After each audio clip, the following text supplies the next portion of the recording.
What if buying dinner for two strangers could change the course of your whole life overnight? This is Ava Johnson, 24, a waitress at Murphy's Diner, a corner joint where the doorbell clicks.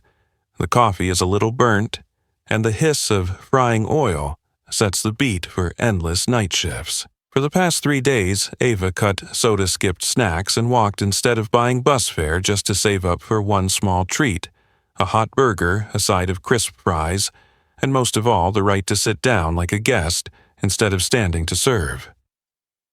Tonight, that small right stood beside a much bigger question.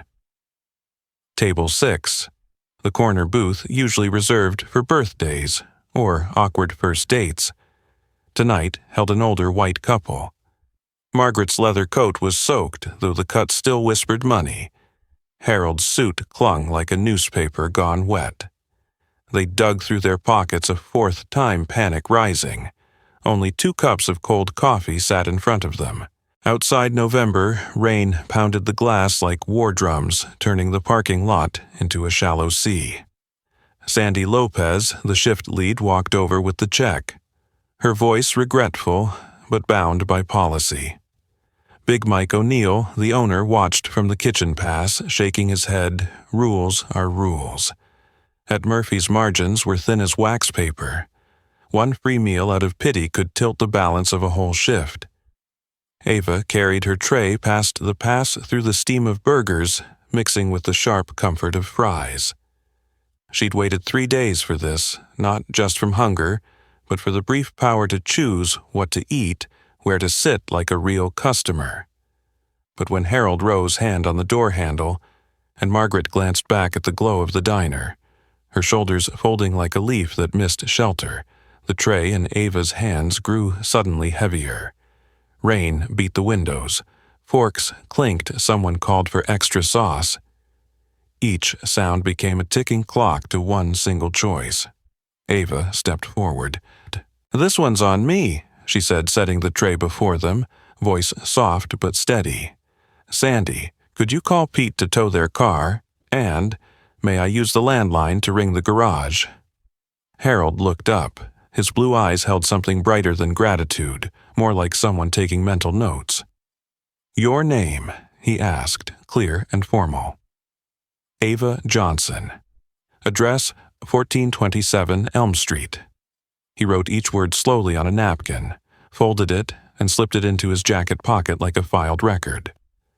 Margaret still clutched a leather folio when she leaned a gold logo at the corner, caught a flicker of neon, flashing like a secret signal. Inside, Big Mike cast a look at the rain, then gave a silent nod. Sandy returned to the kitchen for more hot coffee. Ava sat across from the couple, trying to make it look as ordinary as any other meal. She told small stories about Roosevelt Adult Learning Center, about GED night classes, about Karen Patterson urging her to study nonprofit management to build something useful for the neighborhood. She mentioned Riverside Mall abandoned but prime-wide parking lot, highway access, ripe to be reborn as a clinic, a computer lab, a training center if someone cared enough. Harold listened without interrupting. Each time Ava dropped a phrase like nearby clinic or industry-certified training, he gave the smallest nod habit of a man marking information for later. Pete Carter arrived in less than 20 minutes. The door swung open, a cold gust rushing in. Harold stood, tugged his collar straight. In that moment, his posture shifted upright, decisive authority, returning as if command were his natural state. Ava watched, uneasy, unable to name the feeling. Sandy squeezed her shoulder, a gesture both proud and wary. "You did good," she murmured, "but something feels off." Ava smiled, pushed the ketchup bowl toward her. "I know." Her hand brushed the bus ticket, still in her apron pocket. Tonight she'd probably walk again. At the door, Harold gave Ava a courteous nod before leaving with Margaret and Pete. Ava checked the wall clock, listened to the rain, thought of Miss Ruby back home, who always said, "Being poor doesn't mean having no dignity." That line, like a family heirloom, had stayed with Ava from the first day she counted tips to this night counting raindrops. She didn't know that for the past 3 days, someone at a hotel 3 blocks away had reviewed her schedule, her transcript, her neighbors' names, stamping one cold phrase foundation protocols. She only knew that tonight in a storm she traded a hot meal for restoring 2 strangers' dignity. And for Ava, that was enough. Before we go on, let me ask you real quick. Where are you watching from? Comment your city or country below. And if you like stories like this, hit like and subscribe so you won't miss the next episode. When the door closed behind the couple, the rain sounded different. Not threatening, but drawn out like someone counting large numbers. Ava looked at her own burger. Now cold, exhaled, and waited for Pete to return with the kind of sleepy line she expected. The car's been towed. But instead, something unusual was waiting for her in the parking lot, where everything would change tone in under 30 seconds. Rain still hammered down like a silver curtain as Ava and Sandy watched through the glass. Pete Carter bent over the hood of the Mercedes, fixing the cables. Harold stood beside him back straight, his clipped, commanding tone making Ava freeze. How long will it take? No trace left of the man, flustered over a lost wallet. Money isn't an issue. The engine purred to life on the very first turn, unnervingly smooth, as if nothing had ever been wrong. When Pete came back inside to sign the slip, he murmured to Sandy, "Wasn't broken at all. Like someone just pulled the battery and put it back." And the thick wallet in Harold's hand as he paid for the tow-heavy, obvious killed any illusion of a random mishap. Ava paused half a beat but stayed silent. She returned to her table, sitting as if she'd simply wrapped up a busy shift. Big Mike brought out a new tray. Fresh burger, crisp fries, an extra slice of apple pie. "Not charity," he said, setting down the ketchup and locking eyes with Ava respect. He knew the diner survived on discipline, but he also knew a little warmth tonight belonged back in her hands. Sandy leaned close to whisper, "I don't buy that they lost their wallet. And I don't buy the car breaking down. Feels staged." Ava nodded, bit into her long-awaited burger, tasted the salt and heat, and couldn't shake one thought: someone had been waiting for her tonight. Elm Street, late at night. Miss Ruby waited in her chair, glucose monitor beeping steadily. She pressed Ava for every detail: the silver hair, the blue eyes, the leather coat, the folio.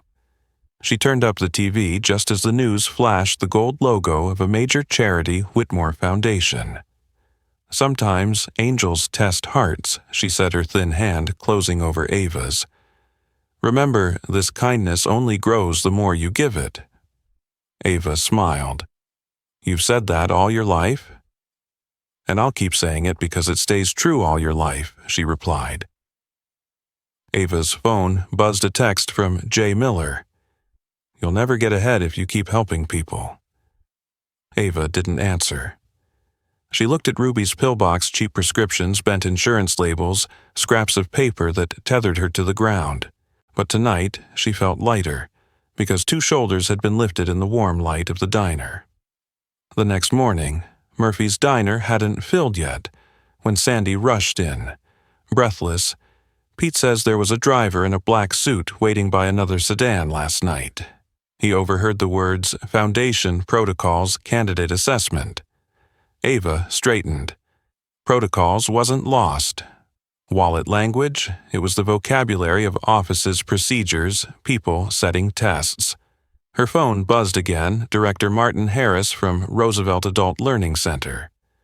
"Ava, someone wants to meet you, who you'll know when you get here." A small conference room, polished wood table. Fluorescent lights bouncing off file covers. 2 people already seated, Harold and Margaret Whitmore. No longer the rain-soaked couple from last night. Pressed suit-clean coat and the bearing of people who had signed many checks. "We apologize for last night's meeting," Harold began, but there's no truer way to see character than in a situation with real cost. He slid a thick folder toward Ava, her GED scores, teacher comments, neighbor notes, Photos of her carrying bags for Mrs. Carter. Big Mike's evaluation. On the cover, bold letters, Candidate Ava Johnson. In the corner, the gold embossed logo. 72 hours, Harold said, resting a hand on the folder. We reviewed you for 72 hours. The truth is, we studied this neighborhood for 6 months before stepping into that diner. You tricked me, Ava said flatly. We staged it, Harold replied, to see what you'd do with no audience and with real cost. In your case, a meal you saved for 3 days. Margaret leaned in, voice warm but firm. Last night you didn't give because you hoped for payback. You gave because it was right. That's what we were looking for. And now, what Ava asked, fingers clasped under the table. We want to invest in the person who can lead from within, Harold said plainly. He pushed a thick envelope across a full-ride scholarship, tuition, housing, books, living expenses. This summer, you'll rotate through our centers in Chicago, Atlanta, Denver, learning real operations, grant, writing, financial management, community outreach. After graduation, you'll return here as assistant director for 2 years. If both sides agree, you'll step into director. And hear this clearly, whether you accept the job or not, the scholarship stands. The reward belongs to the action, not the choice. Ava looked up. Any conditions? One, Margaret answered. You cannot do it for money or prestige. You can only do it if you truly want to serve the community. Otherwise, it all falls apart. As Director Harris poured more water, Margaret opened the leather folio she had clutched like a shield the night before. Inside were neatly folded, large-format sheets. Before you answer, she said, we want you to see this. The first unfolded sheet revealed blue lines and red annotations, architectural drawings laid over the 15-acre Riverside Mall site. A glass-fronted building, low-slung roof lines, like flowing water, functional blocks, fitted seamlessly. This is what we want to build with you, Harold said slowly. But we haven't named it. The name has to come from the community, and if you agree, the first name we hang will be Ava Johnson Community Development Center. Ava held her breath, her fingertip hovering over the blueprint. In her mind, Miss Ruby walked a porch without an oxygen tank. Murphy's buzzed with kitchen noise. Sandy set down a check. Harold scribbled her name on a napkin. A gold logo flared in a storm. All of it braided into a single thread, pulling her beyond this small wooden table into the courtyard of a building, not yet real, but already alive in the sheet before her. You have 2 weeks, Harold said, placing a gold-stamped business card on the edge of the drawing. Think carefully. Visit the other centers. Ask those who've worked. And remember, the scholarship is yours, whether your answer is yes or no. Ava nodded gently. She didn't cry, but if anyone stood outside that door looking in, they would see a shoulder suddenly lighter, like a stone had just been set down one she hadn't known she was carrying. The small conference room seemed to shrink as the oversized blueprint spread out before Ava. Riverside Mall, a concrete husk weathered by years of rain, was now mapped in crisp lines of blue and red. A glass front entrance, a sunlit courtyard, a tiered parking deck with ambulance access. Harold ticked off each floor like a metronome: first floor health general practice, and dental clinics, physical therapy rooms, a pharmacy. One-way patient flow to prevent crowding. Private counseling rooms for chronic conditions like diabetes and hypertension, second floor skills and jobs. A new computer lab, GED, GED+, programs. Industry-certified vocational training. Auto repair, culinary arts, medical administration. A mock interview suite with cameras for practice. Third floor, civic and enterprise. A community library, neighborhood, meeting rooms. An industrial kitchen for meals and catering classes. A business incubator with legal and financial counseling desks. Margaret opened a folder of numbers. Cold figures that spoke of lived pain. 41% of adults in this zip code lacked basic digital skills. Roosevelt High's computer lab hadn't been upgraded in 8 years. The nearest clinic was 12 miles away, seniors forced to take 2 buses. 63% of children below the poverty line. Projected impact 3,000 plus served in the very first year. The financial model was spare, almost like a recipe: $15 million for construction, $10 million endowment to cover operating costs, a 9-member resident advisory board, a teacher, a corner store owner, a pastor, a retired nurse, a student, Big Mike Sandy, a Roosevelt school rep, plus a rotating seat for any local resident who signed up. Principles: transparency, fair bidding, quarterly reports posted online. Ava listened, but one thorn remained: the staging. She turned to Harold. Last night? Was that really necessary? Harold didn't dodge. We've poured money into the wrong places before. Character isn't measured by a resume. The surest test is a situation with real cost. You paid with a meal you'd saved 3 days for.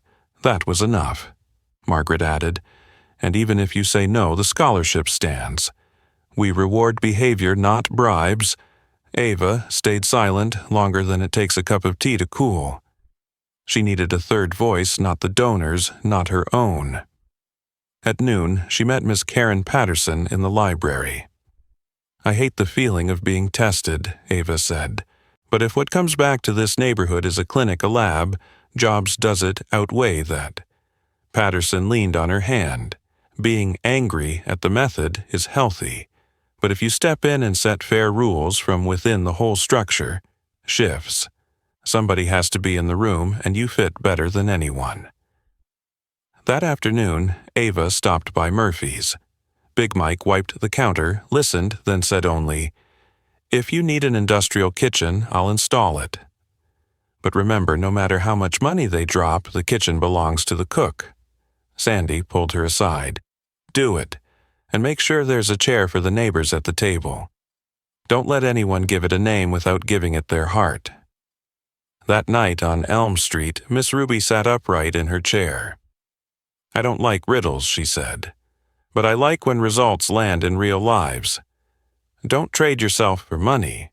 Trade money for service, that's fair." Then she pressed each word.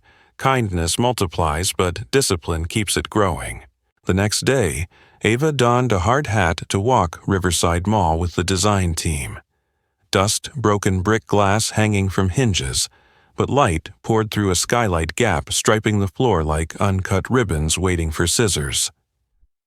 The architect spoke of a charrette, a series of workshops with residents to co-design. Ava nodded, adding conditions: evening meetings for shift workers, Spanish interpreters, free parking. Back in the conference room, Harold slid across an 18-month timeline permitting construction hiring pilot run. First summer, Ava would go to Chicago to learn grant writing and financial management. The next to Atlanta and Denver for program expansion and impact evaluation. "We'll walk you through every pipe," Margaret said, "so the clean water reaches the faucet." Ava drew a deep breath. She pictured Miss Ruby's hand touching a nameplate, Patterson's smile, and a brand-new lab, Big Mike, in a white hat over the industrial stove. Sandy setting a vase of flowers on the cafe counter. "All right," she said, her voice rough but firm. "Let's build."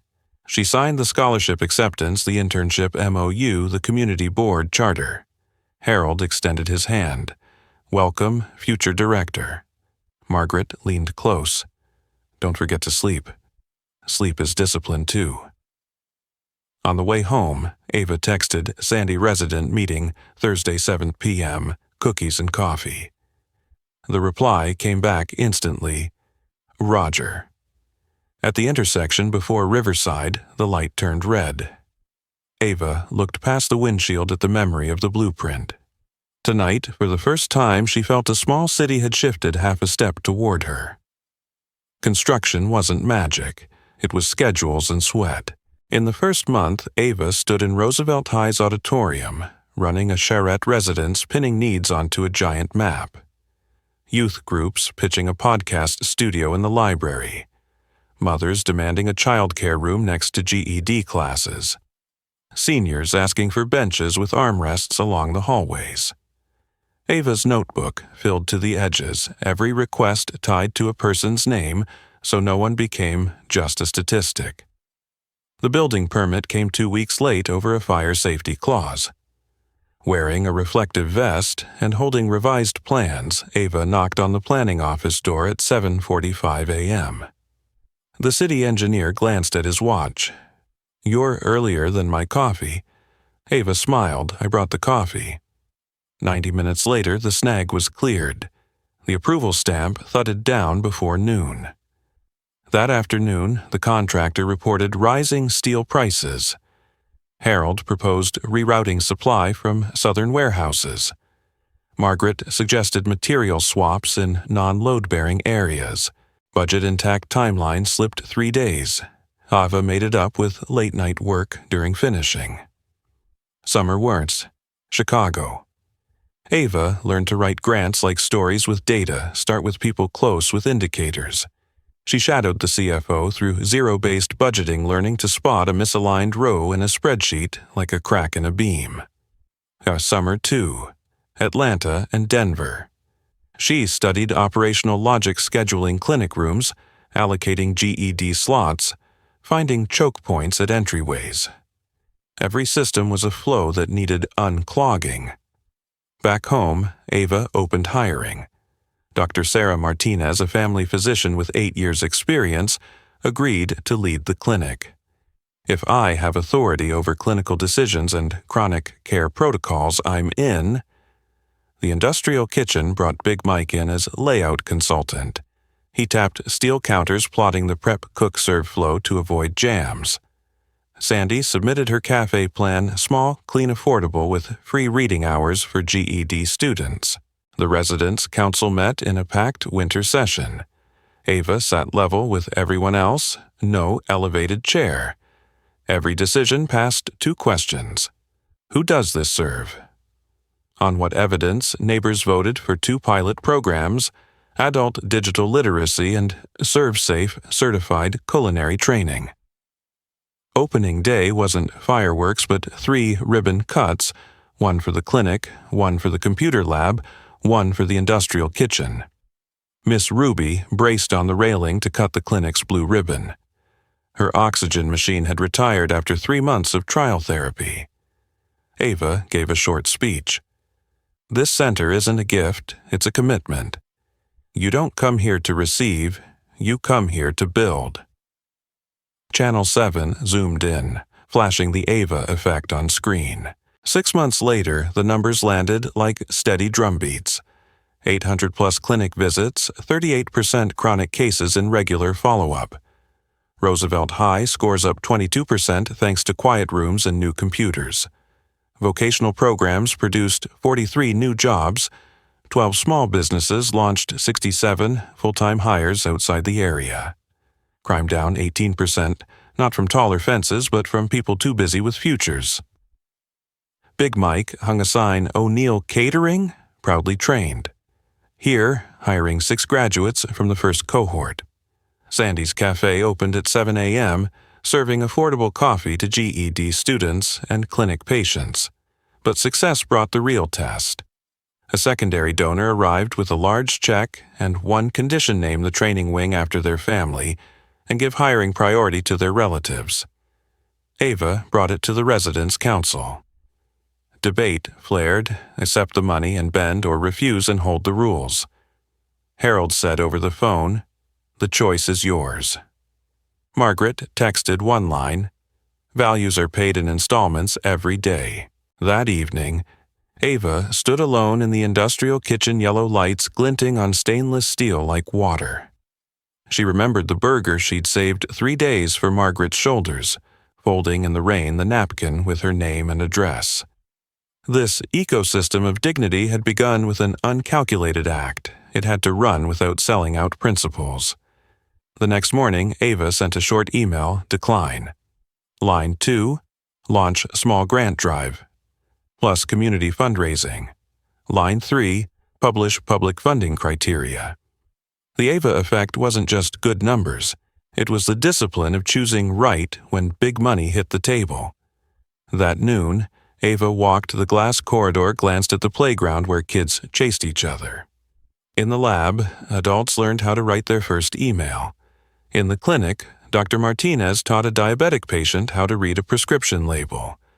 Ava touched the nameplate on the wall, Ava Johnson Community Development Center. She smiled just slightly.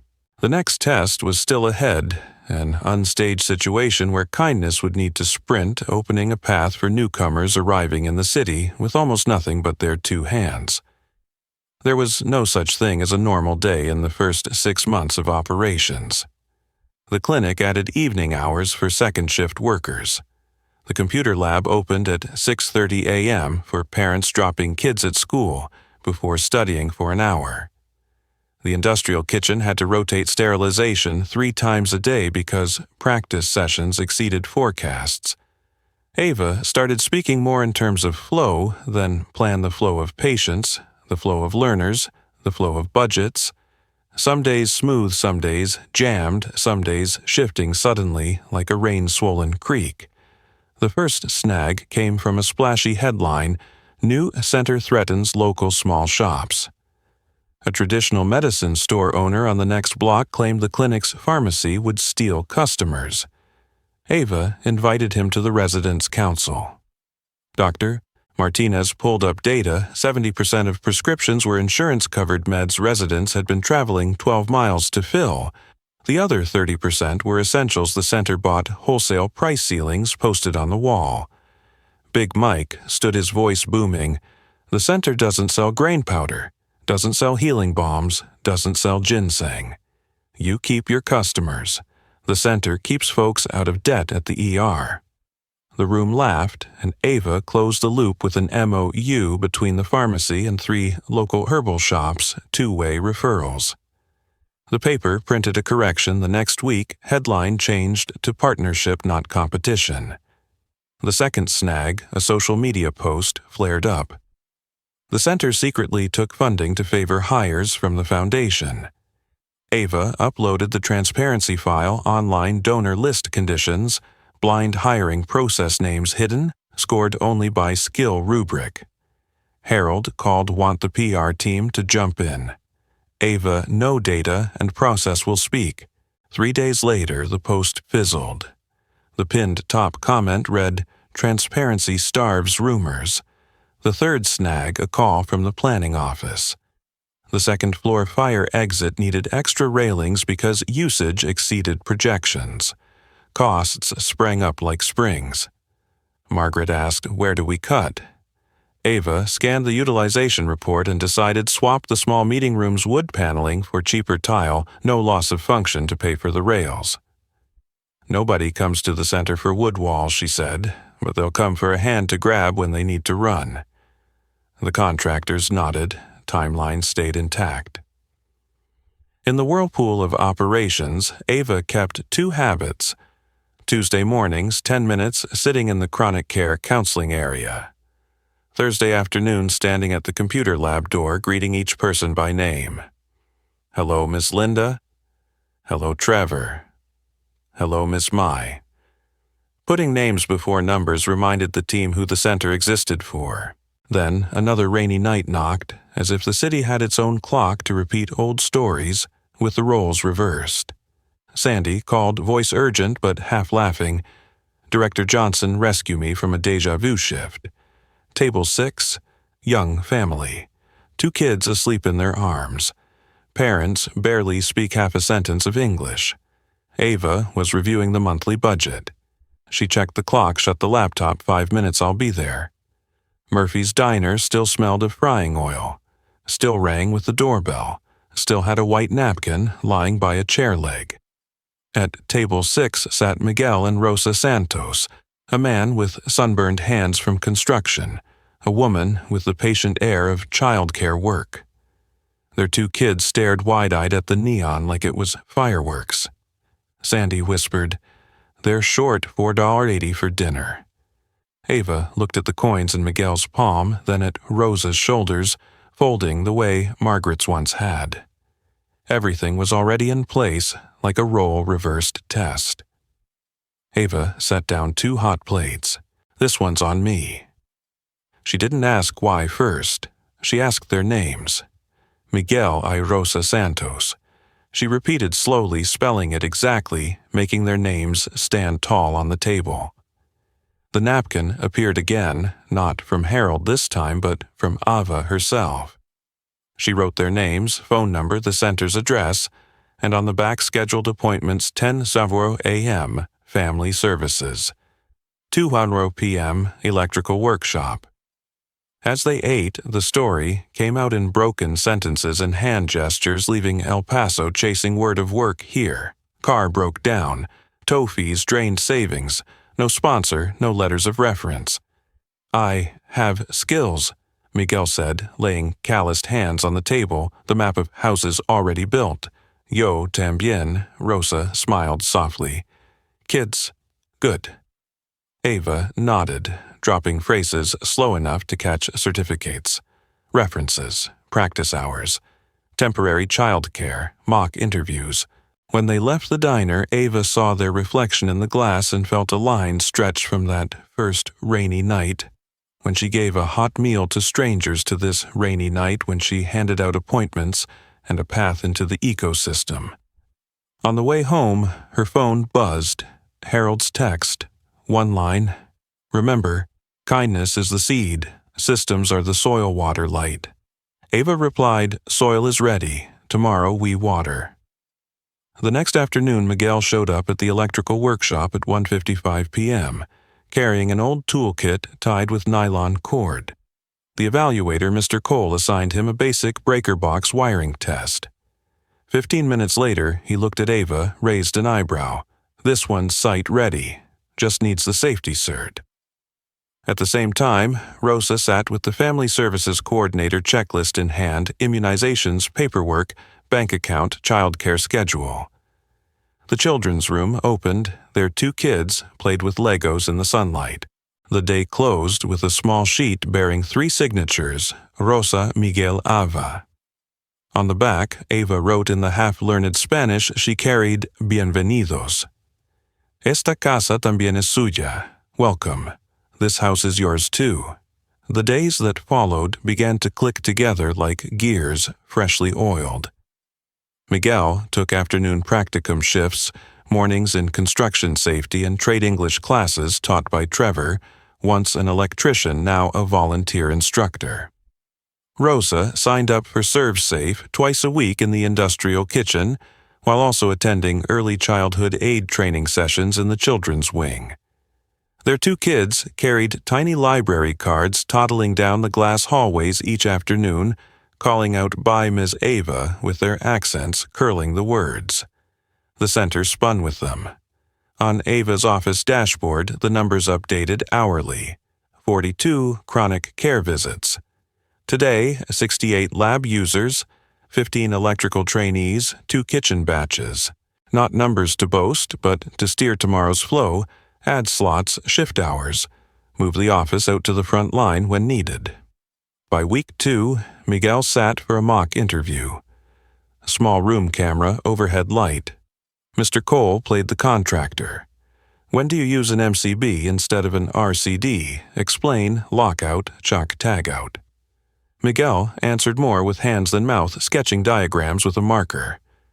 Mr. Cole switched off. The camera grinned. "This man belongs on site, not in a boardroom." Place him on the county warehouse maintenance team. 3 days later, Miguel had a 3-month trial contract with solid hourly pay, renewable full-time pending safety certification. Rosa began supervised practicum in the children's wing. In 6 weeks with a good review, she'd be referred to a partner daycare 4 blocks away. That same week, a headwind blew in. A blogger posted, "Why does the center favor newcomers? Comments piled my tax dollars feeding strangers." Ava didn't answer with ideals. She answered with data stories. She posted a breakdown. 1 family enters 4 clinic visits, 1 in trades, trainin', 1 in ServeSafe, 2 in after school. After 3 months, 1 stable income, 1 vocational certificate, 0 emergency interventions. Net cost to health and social systems down by X compared to if the family slipped through. Final line. We don't subsidize dependency. We fund capacity. The blog fizzled in 24 hours. Temptation knocked right then. A contractor offered to secure Miguel a foreman's slot at the county warehouse if the center switched kitchen suppliers to his friends. Ava invited him into the glass conference room. On the table, conflict of interest, charter bidding, protocol ethics standards. You can submit a proposal. Our door is open, she said. But the path is open bidding. Miguel will climb through certifications, hours evaluations, not shortcuts. He gave a thin smile, withdrew the offer. Ava stepped into the hall and spotted Miguel coaching another trainee at a breaker box, her chest lighter as if a stone had been lifted from her pocket. Rosa hit her own hurdle. First serve-safe exam she failed, slowed by rare English terms. Sandy, now cafe owner, sat with her an hour each evening using the real menu to teach 20 keywords, allergies, storage temperatures, cross-contamination. Second try, Rosa scored 9100. Sandy posted a picture of her student holding the certificate, not bragging about the center, just celebrating the person. Underneath, Ada 1 GED student commented, "Starting ServeSafe next week." Impact spread through people before it spread through numbers. One afternoon, Dr. Martinez pulled Ava into the counseling room. Miss Ruby sat upright, coat neat. Sugars steady, the doctor smiled, blood pressure like a poster. Ava smiled back, still panting as if from a long run. Miss Ruby leaned closer. "Don't worry, I'll be at your graduation." Ava touched her hand, remembering that first rainy night when she'd said, "Kindness multiplies," and realized multiplication wasn't just numbers, but lifeblood. Miguel closed his probation month with perfect safety marks, his contract extended to 12 months. Rosa received her part-time job offer at the partner daycare. The kids proudly showed library cards stamped 5 times. That evening, Sandy gathered the Santos family and a few trainees at the cafe, sliding a small cake before Ava. On top, neatly written, "Return on kindness." Harold's call came just as the knife cut the cake. "How are things?" Director Johnson, Ava, looked through the glass. The electrical shop lit the kitchen. Finishing sterilization, 3 adults, still typing job applications in the lab. "I think I just saw what you meant that day," she said. "What's the kindness is the one investment that always pays." Today's yield. Ava watched Rosa lift a slice, Miguel grinning ear to ear, the 2 kids wrestling forks too big for their hands. She laughed, impossible to measure. Big enough not to need measuring. Night fell as Ava walked down Elm Street. The rooftop sign still glowed, Ava Johnson Community Development Center. Wind rattled dry leaves along the sidewalk. She thought about tomorrow, the fire safety drill at the shop, GED orientation, the quarterly grant meeting. And maybe, one more, someone would knock on the door with nearly empty hands. The system was ready. Soil water light were in place. The seed, as always, would arrive disguised as an ordinary story. Wednesday noon, the sky was dry, the air brittle, the kind of weather no one associates with fire. The industrial kitchen was in its second practicum shift, pan-fried chicken, shallow frying that demanded steady heat. Rosa tied her hair back, checked the oil thermometer. Nearby, 2 new trainees' hands shook as they lifted pans. Sandy circled, repeating, "Bring the heat up slowly. Don't add oil when the flame's high." A dry whoosh. A ribbon of fire leapt up where oil splattered against the hot stovetop. The sprinklers kicked in exactly as designed, raining indoors. Alarms shrilled. Exit signs blinked.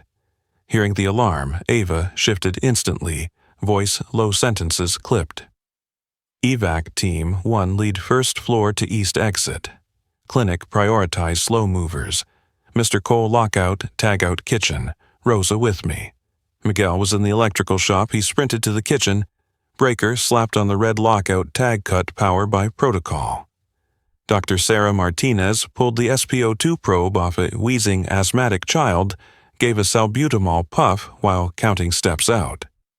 The entire building emptied into the courtyard in 3 minutes, 42 seconds faster than the drill benchmark. No one left behind, no injuries. Fire out once sprinklers drowned the stovetop. Fire department arrived, confirmed minor incident light damage. Everything by the book.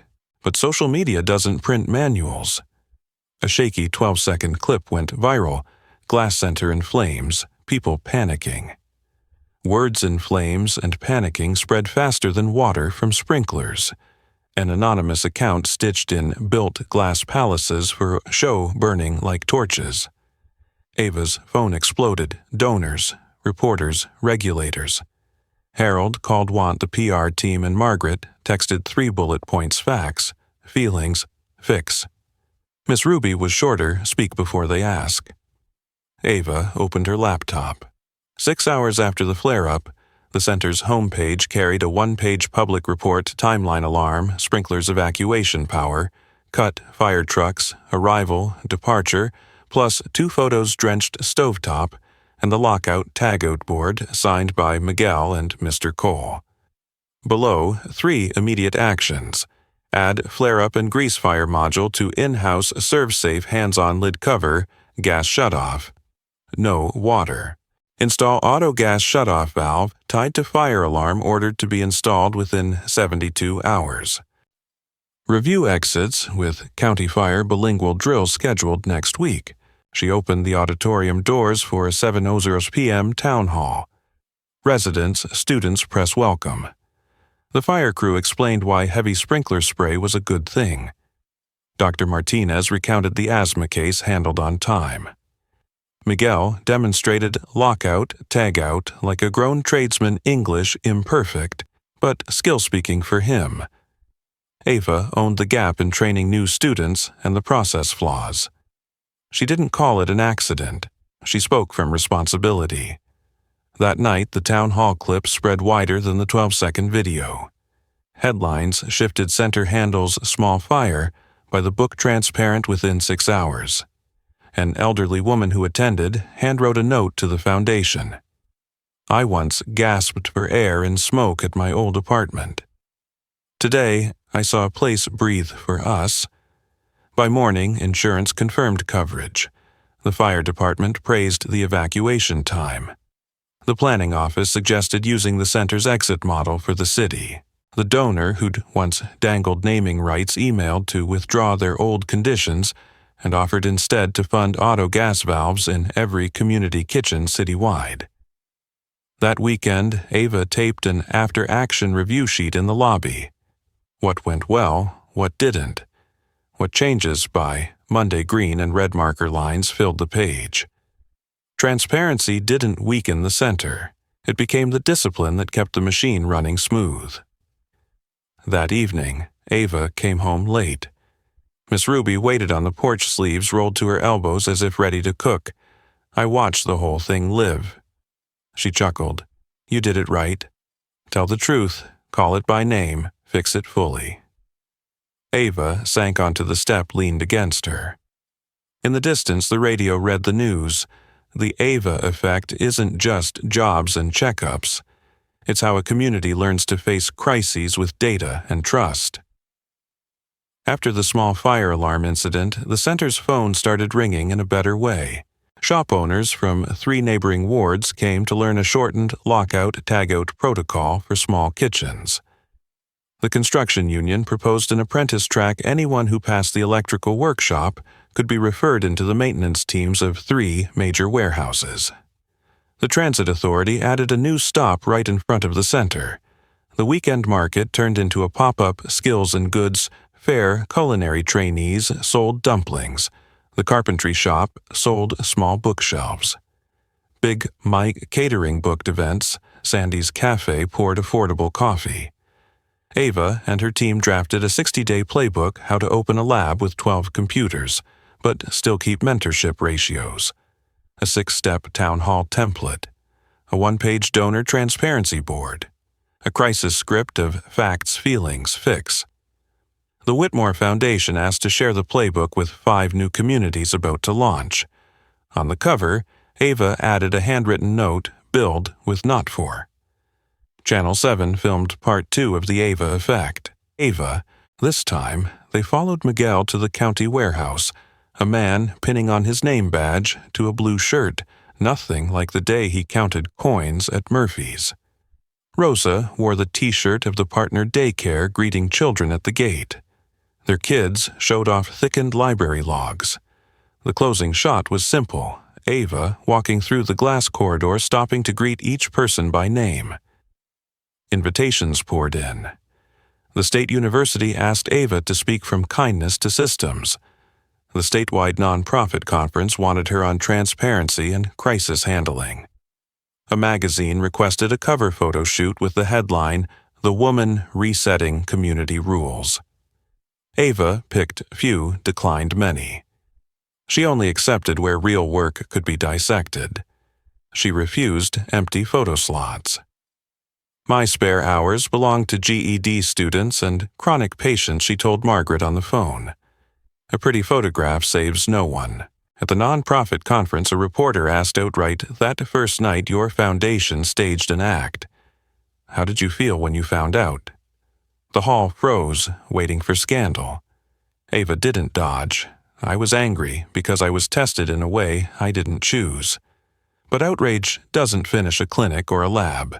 I demanded rules, a residents' council, transparent funding, open bidding. If those rules aren't respected, I'll resign before I hang the sign." 3 hours later, the article went live with a balanced headline, "Anger Isn't Enough, the Role of Structure in Building Trust." Harold texted one line, "Proud."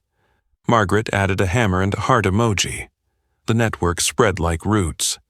Dr. Martinez launched evening telehealth for a rural town 40 miles away. Mr. Cole signed a curriculum-sharing agreement with a trade school across the river. Big Mike won the catering contract for City Hall, hiring 12 more graduates. Sandy opened a second kiosk at the public library, where GED and cheap coffee sat side by side like two halves of a habit-changing story. One afternoon, Jay Miller, the friend who once texted, "Helping people will never get you ahead," walked into the computer lab with an envelope acceptance into community college information technology major. I'm sorry for that text." Jay scratched his head. "I was wrong about you, and about me." Ava laughed, high-fived, "All right, hacker." Signed up for Intro to Python yet? Jay held up his schedule. 3 classes enrolled. Old jabs turned out to be fear of falling behind. When the ecosystem clears a path, people don't have to fake toughness. Amid invitations and playbooks, the Whitmore Foundation offered Ava a regional rollout director job, high salary, broad authority. Ava asked for 48 hours. That evening, she sat on the glass steps looking over the playground. Miguel was fixing a flickering path light. Rosa read picture books to a boy, accent still tangled but warm. In the lab, Jay bent low, typing fast. Sandy pulled the kiosk curtain, waved goodnight. Dr. Martinez stood at the door waving to an elderly patient with her prescription bag. Ava wrote an email declining. Her reason was one line. "I do my best work laying foundations here." She proposed another model, traveling advisor 2 days each quarter at every new center, monthly online workshops, and a peer hotline for directors to call one another with real context problems. Margaret replied in 10 minutes, approved. "We won't move you away from the source. We'll move the source to each other." That night, Ava got home late on Elm Street. Miss Ruby tucked her sweater into a basket. "They asked you to be a big boss, huh?" "Yes. And you going no." "Good. Big bosses out there everywhere. Being your own boss is rare." She chuckled, set her pillow eyes closing, voice soft like a lullaby. "Remember breakfast tomorrow." "Discipline, remember." At the door. Ava paused, looking at the nameplate on the wall. Her name was there, but not hers alone. It was a placeholder for a living body with too many hearts and hands: residents, teachers, electricians, doctors, cooks, janitors, GED students. The Ava effect. If it truly existed, was only a label the media stuck onto a communal reflex when kindness meets system momentum is born. At the end of the hall, the winter stormlight blinked a cold front in 48 hours. An alert from emergency services buzzed a citywide call to open warming centers. Ava inhaled. The center prepared for its first overnight shift, transforming into shelter for passers-by. The next test, not staged, was already knocking in the north wind. Emergency meeting tomorrow, 7:00 a.m. Ava texted the team. Sandy Cafe opens 5:45. Big Mike soup pot on by 6. Dr. Martinez flu.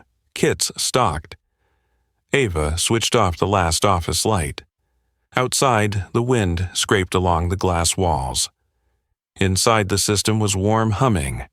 And out there, some other neighborhood's Ava was stepping into the night carrying an ordinary story ready to be planted as the seed of a new season. The emergency weather bulletin tore across the screen Arctic winds, dropping south deep freeze warning for 48 hours. The city called for warming centers. At 7:00 a.m., Ava texted the team long night plan. Replies hit the group chat like tacks.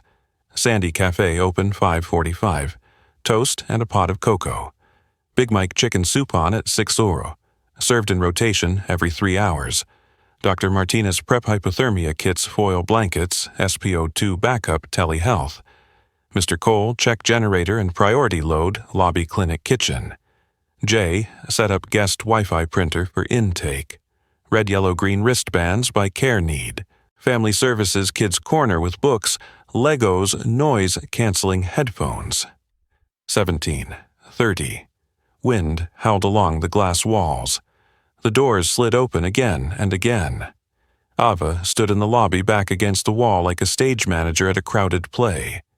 Intake spread across 3 tables: name, age, allergies, current meds, wristband, color, red, close, watch, yellow, fragile, green, stable. Rosa led families with kids to the family zone. Miguel hauled partitions for extra sleeping space.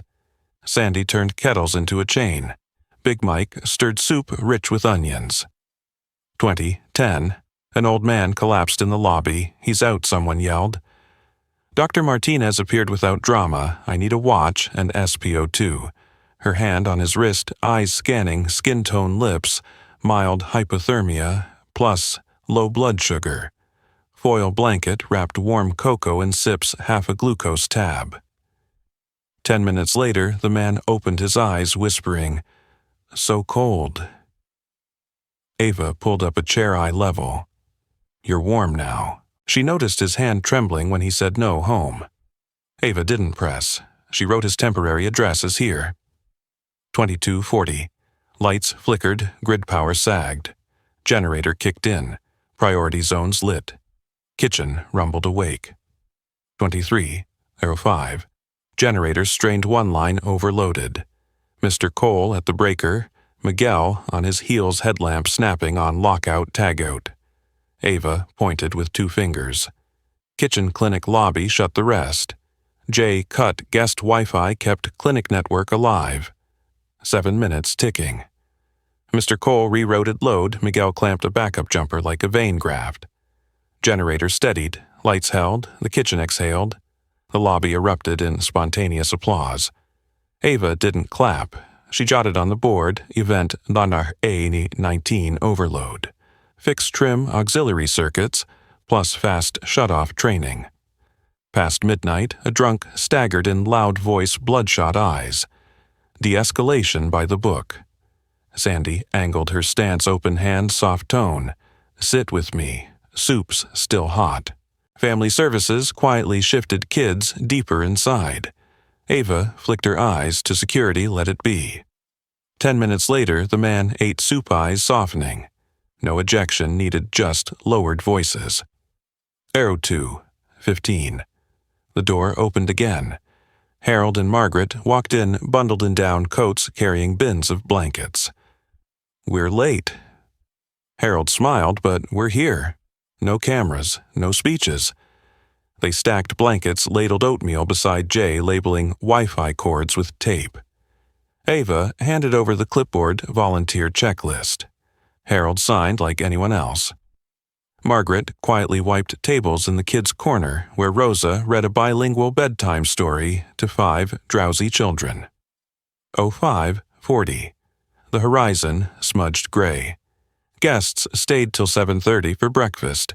SPO2 checks, telehealth referrals. Miss Ruby arrived at 6:50, scarf, wrapped arms full of banana bread. You wouldn't stay home, Ava chided fondly. Home's here, she said, palm against the glass. Dr. Martinez checked her sugar stable. I came to cut the cake. 09:10. The storm eased. The city texted thanks. Ava opened the drive and typed the after-action review. Good micro-evac during overload, kids zone soup every 3 hours. Gap's coat closet lacked XL sizes, no heated gloves. Change by Monday. Install auto gas valve for backup kitchen. Buy auxiliary generator schedule, quick shutoff drill in January. At noon, an elderly man with yesterday's yellow wristband returned, laying a $1 bill on the counter. I have nothing else, but thank you. Ava didn't take it. She handed him a voucher for Sandy's cafe trade for this. Here giving is receiving. He grinned, tucked the voucher into his cap. In the hallway, Miguel replaced a stair light. Rosa bent to tie an old woman's shoelaces. Ava stood watching, thinking about the night's lesson. Kindness is instinct, systems are habit. When the two intersect, long nights aren't as long. 3 months after the warming center night, the hub was running like a station on schedule. The clinic steady with evening shifts. The electrical shop adding advanced safety codes. The industrial kitchen graduating its 3rd ServSafe class. The quarterly impact report landed in Ava's inbox, and 4,000+ services in the past year, beating projections.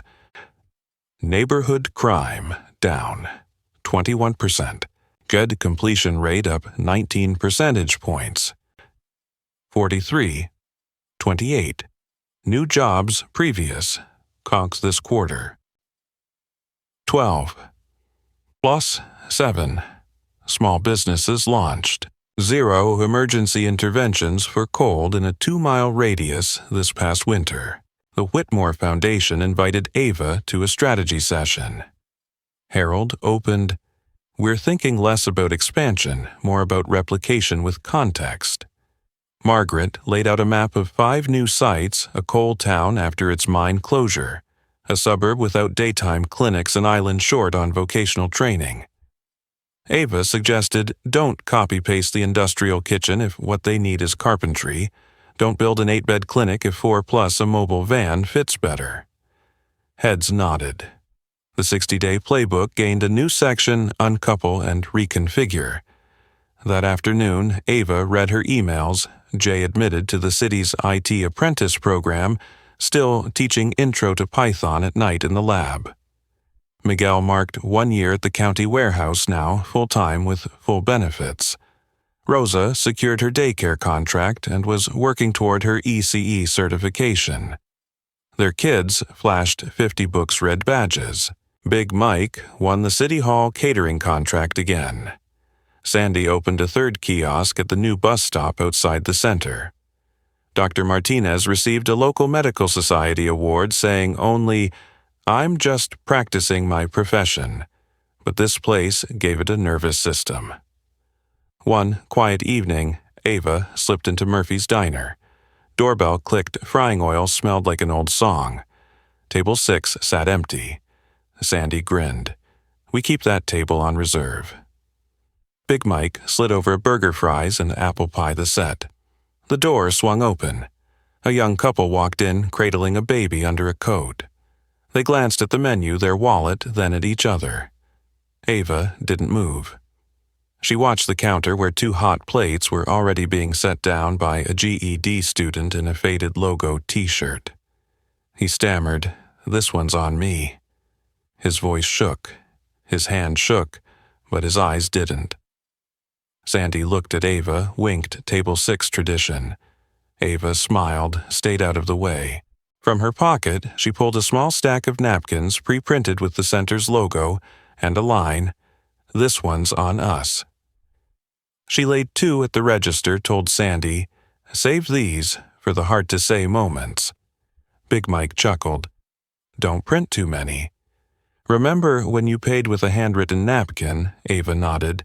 "Yes, but even napkins need a process now." They laughed together.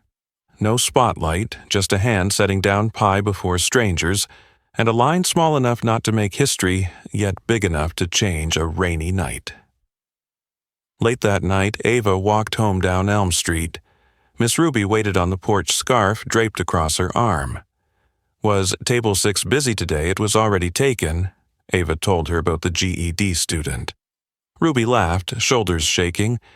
"Good seat stock." Ava sat beside her, gazed at the glowing rooftop sign, Ava Johnson Community Development Center. "Do you think that name should stay forever?" Ava asked. Ruby stared at the streak of light on the glass. "Names are just bridges people walk across. Once they've crossed the bridge can take another name or no name. What matters is that the road stays open." A month later, the Residents' Council voted to rename the plaza in front of the lobby Ruby Square, not because she was Ava's grandmother, but because she held the small lamp at the end of every sentence, reminding them discipline whenever kindness wanted to sprint. Ava protested weakly, then smiled in surrender when she saw the petition book filled with shaky handwritten thanks from those who had found warmth there. Harold and Margaret attended standing in the back as always. The ribbon was cut by 2 hands, Miss Ruby's aged hand and the young GED student's hand, the one who had paid for dinner at table 6 the week before. 2 strands of ribbon fell to the tiles like parallel lines just meeting. In her short speech, Ava never mentioned herself. She spoke of Miguel and Rosa, of Jay, of Dr. Martinez, Big Mike Sandy, of the people whose names you might forget, but whose hands you'd remember at the right moment.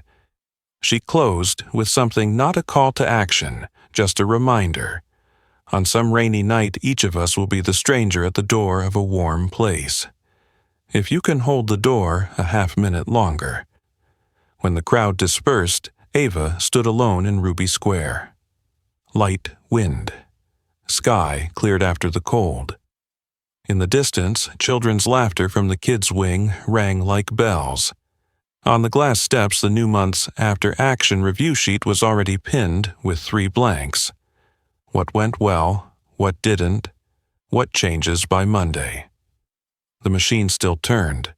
Kindness still multiplied. Discipline still kept time. And table 6 still waited for someone with no name required to pull up a chair and say the small words big enough to start everything. "This one's on me." That first rainy night had been only a burger given up at table 6, but today it had become jobs classes, and a Ruby Square lit warm proof that when kindness meets system, an entire neighborhood changes rhythm.